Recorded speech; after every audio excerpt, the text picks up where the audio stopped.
He was a very good mediator, ভালো মধ্যস্থতাকারী ছিলেন। স্ত্রীদের মধ্যেও ঝগড়া লাগতো, বিশ্বনবীর স্ত্রীদের মধ্যেও খুনসুটি হতো, ঝগড়া মারামারি।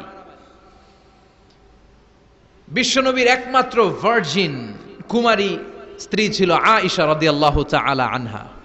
ওনার বাড়িতে বিশ্বনবীর আরেক স্ত্রী, খুব সম্ভবত হাফসা বা সফিয়া, কোন বর্ণনা এসেছে পায়েস, কোথাও এসেছে ঝোলওয়ালা তরকারি হাদিয়া নিয়ে আসছে, যে এটা আপনারা দিলাম। মা আয়েশা তরকারি দেখে রেগে গেলেন, আমার ঘরে তরকারি দিছো কেন, আমি রাঁধতে পারি না?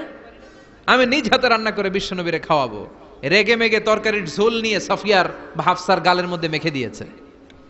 হাফসা যে বিশ্বনবীর কাছে বলি, ইয়া রাসূলুল্লাহ, কুমারী বউ তো আদর করছেন বেশি, লাই দিয়া কই তুলছেন দেখেন। ও নবী, আমি পায়েস নিয়েছিলাম আর ঝোল করা তরকারি নিয়েছিলাম, ভেবেছিলাম আপনিও খাবেন, আয়েশাও খাবে। আয়েশা কয়, আমি কি রাঁধতে জানি না, নিয়ে আসলা কেন আমার ঘরে, দিলা কেন? আমি রাঁধতে জানি, নিয়ে যাও। শুধু আমার তরকারিটা প্রত্যাখ্যান করে নাই, তরকারির ঝোল আর পায়েস দিয়ে আমার গালের মধ্যে কসমেটিক্স বানায়া দিছে। এই যে গাল দেখেন, দলিল নিয়ে আসছি, দেখেন কি করছে। বিশ্বনবীর পদ্ধতি ছিল, বিচার কেউ দিলেই he never take any action, he never react anymore. কখনো উনি অ্যাকশনে যেতেন না, উনি দুই পক্ষের কথা শুনতেন। সুবহানাল্লাহ পড়েন। আর আমাদের বিচার করতে গেলে একজনের কথা শুনে আরেকজনরে বাস আছে না নাই? বললেন আয়েশারে ডাকো। আয়েশা, এমন করেছো?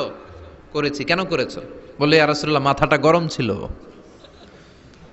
নিজেকে সামলাতে পারিনি গো নবী, সামলাতে পারিনি, আমি ভুল করেছি, আমি স্বীকার করলাম, মাফ করে দেন। বিশ্বনবী বললেন, এবার ঠিক আছে, দুজনের কথা আমি শুনেছি, এবার আমার জাজমেন্ট হচ্ছে কিসাস, মানে যেমন করেছো তেমন, গুতা মারলে গুতা, ঘুষি মারলে ঘুষি, আঘাত করলে আঘাত, ঠিক কিনা? হাফসাকে তুমি যেমনি ঝোল মাখিয়ে দিয়েছো, হাফসা তুমিও বাটি থেকে ঝোল নিয়ে আয়েশার গালে পলিশ করে দাও। হাফসাও সুযোগ পাইয়া ঝোল নিয়ে মাইখা দিছে। এবার দুইজনের গালে কসমেটিক্স।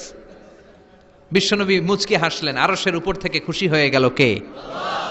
এটা হচ্ছে বিশ্বনবীর বিচার করার বুদ্ধিমত্তা। হি ওয়াজ a very good mediator.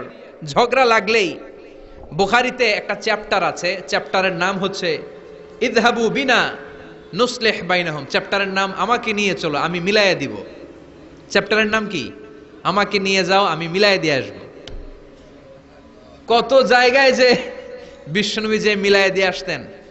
Mecca থেকে তিনি যখন মদিনায় এসছেন, মদিনার দুইটা গোত্র ছিল, আউস আর খাজরাজ। এদের এই দুই গোত্রের মধ্যে 100 বছরের মারামারি, 120 বছরের যুদ্ধ, কেউ থামাতে পারে না। থামাতে পারবে কি করে? বাবা যখন মারা যায়, ছেলেরা বলতো, আমারে মারছিল, তোরাও মারবি। কেউ যখন ইন্তেকাল করে ওসিয়ত করে যেত, আমারে কোপাইছে, তোরাও কোপাবি, কোপায়া সাইজ করে ফেলবি। তো সবাই সবার রাগ আর ঝাল মেটানোর জন্য এরকম ছেলে মেয়েদেরকে ওসিয়ত করে যেত যে এই যুদ্ধ যেন বন্ধ না হয়, আমার প্রতিশোধ তুই নিবি বাবা। এরকম ডাকাত কিছু লোক আছে না নাই? দাউ দাউ করে আগুন শুধু জ্বালাতে চায়। 120 বছরের যুদ্ধ কেউ থামাতে পারে না। বিশ্বনবী মক্কা থেকে মদিনায় হিজরত করলেন। মদিনায় যে উভয় পক্ষরে নিয়ে বসলেন, উভয় পক্ষের সব কথা শুনলেন। এরপরে কথা শোনার পরে মাত্র 7 দিনের ব্যবধানে বিশ্বনবী 120 বছরের যুদ্ধ মিটায়ে দিলেন। এতদিন পর্যন্ত নিয়ম ছিল, আউসের কেউ খাজরাজের কোনো মেয়ে বিয়ে করে না, খাজরাজের কোনো ছেলে আউস থেকে মেয়ে নেয় না। ওদের আনন্দ ওদের মতো, এদের আনন্দ এদের মতো। এই মিলিয়ে দেওয়ার পর থেকে আউস আর খাজরাজের মধ্যে বিয়ে করানোর ধুম পড়ে গেল। এরা কুরবানির গোশত নিয়ে আউসের এরা খাজরাজের বাড়িতে দিয়ে আসে, খাজরাজের এরা আবার ওট জবাই করলে বড় রান দিয়ে আসে আউসের কাছে। সুবহানাল্লাহ পড়েন।